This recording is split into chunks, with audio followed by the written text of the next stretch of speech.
आज के डेट में लेट मैरिज सबसे इंपॉर्टेंट काउज है इनफर्टिलिटी का। सेकेंड काउज है स्ट्रेस। थर्ड काउज है कि टाइम उतना नहीं दे पाते हैं, दोनों हस्बैंड वाइफ बिजी रहते हैं तो उतना साथ नहीं रह पाते हैं। शादी के लिए कम से कम क्या एज होना चाहिए?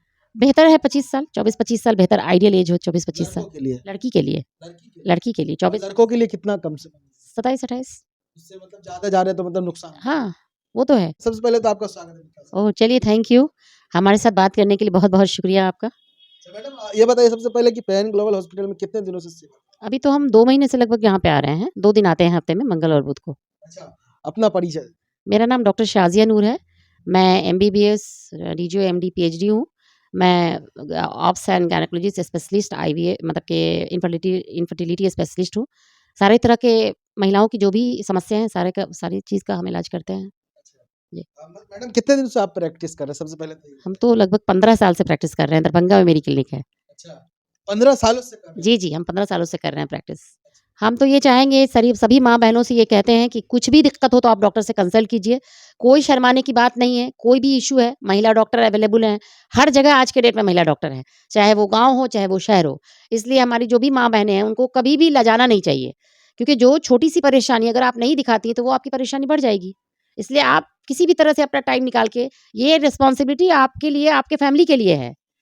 आपकी फैमिली की बेहतरी के लिए है कि आप स्वस्थ रहें, तो आपकी फैमिली स्वस्थ रहेगी। अच्छा, हाँ, खास करके मैडम ये बताएं कि जो प्रेग्नेंट महिला रहती है उनको कितने दिनों में डॉक्टर से मिलना चाहिए? देखिए, फर्स्ट टाइम तो जब वो कंसीव करती हैं, उनको आके मिलना चाहिए। As soon as possible within 10 days. उसके बाद जो डॉक्टर का सलाह है, उस पे चलें और every 2 month, at least every 2 month उनको विज़िट करना चाहिए डॉक्टर से। अच्छा, अगर सब कुछ नॉर्मल है तो। अगर कोई कॉम्प्लिकेटेड प्रेगनेंसी है, तो हो सकता है कि उसको डॉक्टर अगर मंथली बुलाते हैं या 15 डेज़ पे बुलाते हैं, तो उस पीरियड में आके उनको कॉन्टैक्ट करना है। अच्छा मैडम, देखा जाता है ग्रामीण क्षेत्र में अल्ट्रासाउंड बहुत ज़्यादा करवाते हैं लोग, डॉक्टर के पास जाते हैं तो कितना अल्ट्रासाउंड करवाना चाहिए एक प्रेग्नेंट जब तक गर्भ से ना निकले? अल्ट्रासाउंड के बारे में है कि एटलीस्ट 3 अल्ट्रासाउंड होना चाहिए मिनिमम, 3 से 4। एक तो हम लोग कराते हैं 6 वीक पे, ये देखने के लिए प्रेगनेंसी कन्फर्मेशन के लिए कि प्रेगनेंसी अपनी जगह पे है या अपनी जगह से कहीं और है। First ultrasound 6 week. 6 वीक में पता चल जाता है? जी, 6 वीक में पता चल जाता है कि जो उसका ओरिजिनल जगह है, प्रेगनेंसी वहाँ है या उसके कहीं और है। तो अगर कहीं और है, तो उसके लिए हम लोग उसी समय उपाय शुरू कर देंगे और अगर अपने जगह पे है, तो गुड एंड वेल। उसके बाद नेक्स्ट आपको कराना है 11 टू 14 वीक्स में, जो हम लोग एनटी-एनबी स्कैन कराते हैं। बहुत सारे कंजेनिटल डिफॉर्मिटी ऐसी है, जो कि पता नहीं चल पाता है। बाद में पता चलता है, जो हम कुछ नहीं कर सकते हैं। अगर हमको पता चलेगा, तो हम लोग उसी समय टर्मिनेट का एडवाइस करते हैं कि आप हटा लो, बच्चा ठीक नहीं है। उस थर्ड अल्ट्रासाउंड आपका 18 वीक से 24 वीक के बीच में, जो कि लेवल 2 स्कैन होता है। अगेन कंजेनिटल डिजीज़ के लिए होता है। अगर कुछ भी है, तो उस समय पता चल जाएगा। और एक अल्ट्रासाउंड लास्ट में हम लोग करवाते हैं। लास्ट ये देखने के लिए कि प्रेगनेंसी का क्या स्टेटस है, बेबी का वेट क्या है, लाइकर का क्या स्टेटस है। फिर हम लोग ये डिलीवरी का प्लान क्या करेंगे। तो मैडम देखा जाता है बहुत जगहों पे सर्जरी किया जाता है महिलाओं का, और खास करके देखा जाता है कि महिला का आरोप रहता है कि नॉर्मल डिलीवरी करवा सकते थे लेकिन डॉक्टर ने जानबूझ करके सर्जरी कर दिया है। क्यों होता है ये? देखिए, एक तो सबसे बड़ा रीज़न है कि आज की नई महिलाएँ काम नहीं करती हैं। पहले जो था, तो महिलाएँ दिन-रात काम करती थीं। तो एकदम से सारा कुछ एकदम एकदम सिस्टमिक वे में चलता था। काम करना चाहिए। एकदम करना चाहिए। बेड रेस्ट की कोई ज़रूरत नहीं है अनलेस अनटिल कोई कॉम्प्लिकेशन नहीं होता है। जो रूटीन वर्क है आप अपना एक्टिव रहिए, करते रहिए। तो आजकल क्या होता है, या तो लाइकर कम हो जाता है, या तो प्रेगनेंसी में ब्लीडिंग आने लगा, या तो लीकिंग शुरू हो गया, या हाइपरटेंशन हो गया। एक तो ये रीज़न है। दूसरा रीज़न है, अब लोग कॉन्शियस ज़्यादा हो गए हैं। ज़ीरो बराबर भी रिस्क नहीं लेते हैं। पेशेंट से कहा जाता है कि भाई ये चीज़ है, थोड़ा ऐसा है, तो नहीं हम तो रिस्क नहीं लेंगे। तो कोई डॉक्टर भी रिस्क लेना नहीं चाहता है। इतना ज़माना ख़राब हो गया है कि पता चलता है कि डॉक्टर ही को लोग मारने के लिए तैयार रहते हैं। तो डर भी लगता है कुछ भी रिस्क लेने से। तो एक तो ये रीज़न है ऑपरेशन का। और कुछ जल्दबाज़ी भी होती है, बहुत सारा जो कंपाउंडर वाली क्लिनिक है, बहुत सारे कंपाउंडर क्लिनिक खोल के बैठे हैं। अब डॉक्टर को वो बुला रहे हैं या किसको बुला रहे हैं, ये तो पता ही नहीं चलता है। वो तो कौन आया, कौन किया काम, पेशेंट को ये कहाँ पता होता है। पेशेंट को पता है, क्लिनिक में जाएंगे तो निश्चित ही सर्जरी निश्चित तो ही सर्जरी होगा ही ना, उसको तो कमाना है ना, वो क्लिनिक खोला ही क्यों है। तो एक तो ये रीज़न है। लेकिन हम इतना यकीन से कह सकते हैं कि कोई भी अच्छा डॉक्टर सीरियस सर्जरी नहीं करेगा, किसी भी हालत में। अच्छा मैडम, एक बात और इक्टोपिक प्रेगनेंसी क्या होता है ये बताइए? एक्टोपिक प्रेगनेंसी हुआ कि ये प्रेगनेंसी जो जनरली जो प्रेगनेंसी होती है, वो बच्चेदानी में जाके ठहरती है और वहाँ से उसका ग्रोथ होता है। लेकिन एक्टोपिक प्रेगनेंसी कुछ हार्मोनल रीज़न से, कुछ ट्यूबल फैक्टर की वजह से ये जाके आउटसाइड यूट्रस चला जाता है, या तो ट्यूब में, या तो एब्डोमेन में, या तो ओवरी में। मोस्ट कॉमन ट्यूब में जाके फँसता है। तो अब क्या है कि ट्यूब तो बहुत पतला होता है, वहाँ पे शुरू में अगर डायग्नोज़ नहीं हुआ, अल्ट्रासाउंड नहीं हुआ, पता नहीं चला, अचानक से फटा या अचानक से पेन शुरू हुआ। पेन हुआ तो पेशेंट को ऐसा एगोनाइज़िंग पेन होता है कि वो टॉयलेट नहीं कर सकती है, ऐसा पेन होता है। और दूसरा होता है ब्लीडिंग। तो जैसे पेशेंट हम लोग को कंप्लेन करती है कि 10 डेज़ हमारा बढ़ा है, 15 दिन बढ़ा है और हमको पेन बहुत ज़्यादा हो रहा है, हम लोग का दिमाग तुरंत जाता है एक्टोपिक पे। उसके साथ में फीचर होगा थोड़ा-थोड़ा ब्लीडिंग, ब्लीडिंग ज़्यादा नहीं होती है। इंटरनल ब्लीडिंग बहुत होती है, लेकिन बाहर कुछ नहीं पता चलता है।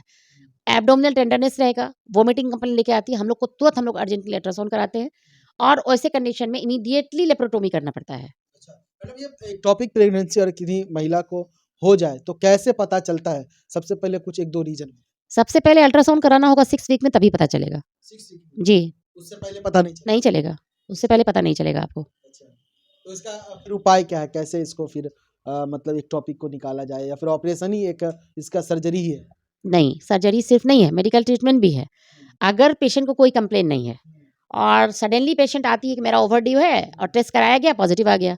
अल्ट्रासाउंड हमने कराया, उसका एक्टोपिक आ गया। अगर उसको कोई दिक्कत नहीं है तो मेडिकल ट्रीटमेंट भी दिया जाता है उसको रिज़ॉल्व करने के लिए। लेकिन अगर सीरियस कंडीशन है तो उस वक़्त लेप्रोटोमी करना होगा, क्योंकि पेशेंट शॉक में चली जाती है, ब्लीडिंग बहुत ज़्यादा होता है, इंटरनल ब्लीडिंग, जो एक्सटर्नली पता ही नहीं चल पाता है, वो आपको अल्ट्रासाउंड से ही पता चलेगा। क्या मैडम टीवीएस अल्ट्रासाउंड कराना क्या सेफ है? टीवीएस बेस्ट है उस कंडीशन में। अर्ली प्रेगनेंसी में टीवीएस बेस्ट है कि जैसे मतलब कि शादी के बाद अगर 1-2 साल लगातार अपने हस्बैंड के साथ रह रही है पेशेंट पे कोई भी लेडी और अगर नहीं कंसीव कर रही है तो उसको तुरंत अलर्ट हो जाना चाहिए कि आखिर रीज़न क्या है। दोनों पार्टनर को जाके डॉक्टर से कंसल्ट करके इन्वेस्टिगेशन करवाना चाहिए। बहुत सारी पेशेंट हैं जो ऑटोमेटिक मेडिकल ट्रीटमेंट से ही कंसीव कर जाती हैं और अगर मेडिकल ट्रीटमेंट 2 साल, 1 साल, 6 महीना, साल भर, 2 साल चल जा रहा है, उसके बाद भी कंसीव नहीं कर रही हैं, तो फिर उसके पास ऑप्शन है आईयूआई का। उसके बाद भी कंसीव नहीं की तो उसके पास ऑप्शन है आईवीएफ का। वो लेकिन ऐसा डिपेंड कर क्यों होता है कि मतलब अ, नहीं हो पाता है जो गर्भ में बच्चे नहीं बन पाते हैं? क्या हो रीज़न क्या हो मतलब? सबसे इम्पोर्टेंट रीज़न तो ये है कि लेट मैरिज। हाँ, आज के डेट में लेट मैरिज सबसे इम्पोर्टेंट काउज़ है इन्फर्टिलिटी का। सेकंड काउज़ है स्ट्रेस। थर्ड काउज़ है कि टाइम उतना नहीं दे पाते हैं। दोनों हस्बैंड वाइफ बिज़ी रहते हैं तो उतना साथ नहीं रह पाते हैं। तीसरा कारण ये है, ये मेजर कारण है। उसके अलावा हार्मोनल है, क्रोमोसोमल एब्नॉर्मलिटी है, बहुत सारा रीज़न है इन्फर्टिलिटी का। क्या एज होना चाहिए मैडम शादी के लिए कम से कम क्या एज होना चाहिए? बेहतर है 25 साल, 24-25 साल बेहतर आइडियल एज हो 24-25 साल। लड़कों के लिए? लड़की के लिए, लड़की के लिए? लड़की के लिए और 24 लड़कों के लिए कितना कम से कम? 27-28। इससे मतलब ज़्यादा जा रहे हैं तो मतलब नुकसान है। हाँ, वो तो है। जितना अच्छा है मतलब कि सबसे अच्छा टाइम होता है बच्चा लाने के लिए 35 25 से 35 साल। हुँ। ये सबसे अच्छा एज है माना जाता है।